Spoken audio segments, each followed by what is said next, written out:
As a teacher, one of the big strengths of Magma is that I can use my students' actual work from a lesson to model in front of the whole class different strategies and approaches to solving problems. We're not just using abstract questions from a book, we're using actual student learning from the people in the room. I'm going to tap onto the heat map, and here you'll see that on question 7, quite a few of the class are struggling to get the answer correct. So we can tap onto 7 at the top to see everyone's workings on the screen here. Immediately, this is a really good tool for me as the teacher to see what's going on with each of my students. But I wouldn't necessarily want to put this on the screen at the front of the class because everyone's name is on there and you're going to see who's got it wrong, and that could be a little bit embarrassing for some students. So at the top of the screen, we're going to press the anonymise button. And now, unless the student recognises their work, no one else is going to know who's answered which question. Next, we're going to have a look at some of these examples as a whole class. And pupil 6 here has actually had 2 different attempts at this question.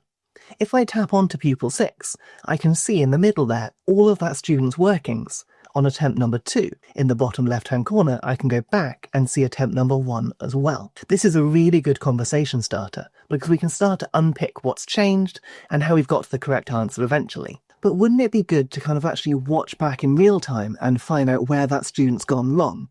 I mean, that's like sci-fi level stuff.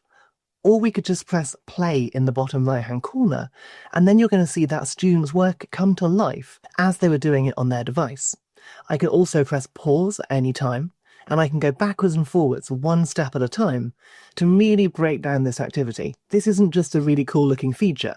This opens up a whole world of different conversations, discussions, and questions that we can be learning from as a class. And I can jump between students using the arrows at the top to find another example, perhaps one that's reached a different answer.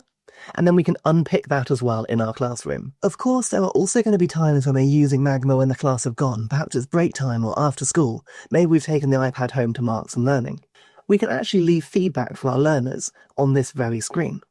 So here on pupil 8, they've done a really good demonstration of their workings and their thought process, but they've reached the wrong answer because they've multiplied rather than added. I can leave some feedback by simply tapping the speech bubble on the right-hand side, and I can type in any comment I want for that student. And they're going to see that when they next open Magma.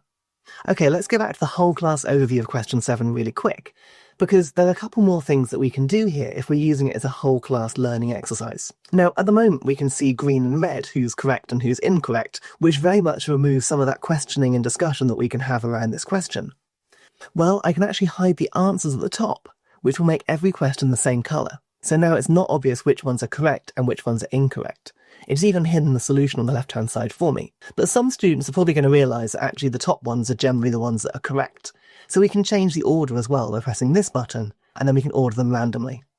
Now we've got a whole wealth of information here that we can discuss and hopefully get to the bottom of which strategies work the best. And don't forget, if I want to model it myself, that solve button is right there and it will jump me straight into the question on my device.